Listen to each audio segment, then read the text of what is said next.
Hi, my name is Annalisa Reichlin, and I am the Latin 1, 2, and 3 instructor here at Connections. I've been a teacher a really long time, but I came to Latin a little bit later in life.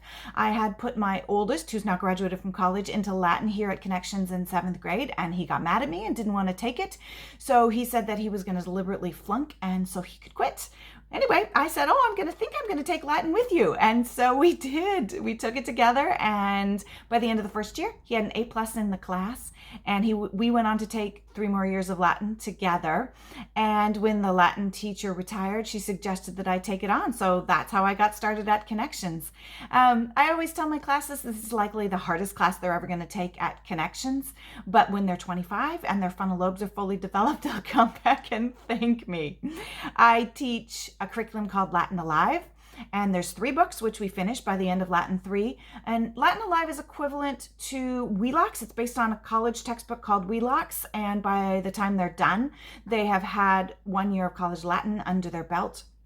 And which is great because a lot of colleges are beginning to want 3 years of the same foreign language. And if they can get it finished with in high school, then they don't have to take it in college. What I love about Latin and what I've learned is that it translates to every subject. It translates to music, it translates to math, it translates to grammar and vocabulary and writing. And so it's not just the Latin words that they learn, but it's the skills that they learn in doing Latin. The logic, the grammar, the parsing things out, the poetry, which is my favorite to teach, is exactly like music. Shakespeare knew poetry very well, and that comes from the Greeks and the Romans, and the music's my background, so that's why I love Latin poetry so much.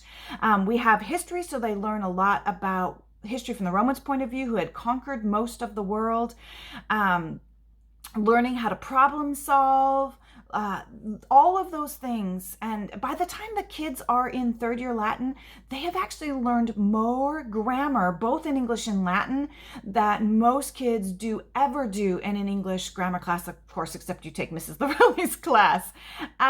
So that translates to writing and expressing themselves. Vocabulary is really important because I tell kids that the vocabulary that you use gives people their first impression. And if you want to have a good first impression and you want people to get to listen to you, especially as you're older, what you need to do is have a good vocabulary, and then you can speak on anybody's level. And if you can speak on their level, then they'll listen to you, they'll believe that you are worth listening to. And since so much, like 90% of our polysyllabic words come from Latin, knowing what those words mean and how to use them properly is really important.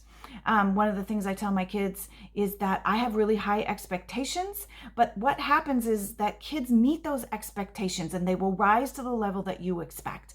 But what they don't know is that I grade them individually. Then that student gets pushed harder and they get graded that way. I have a lot of kids that have learning disabilities, and I work with them and we celebrate, and they get graded on their level of work, not against everybody else. So I want kids to love learning and to be successful and to have fun. And we actually have a lot of fun in my class, believe it or not. You can have fun with Latin.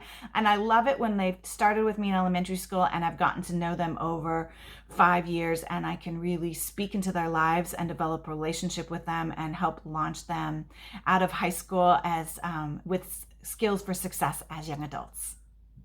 If you have any questions, let me know. I'm happy to answer them.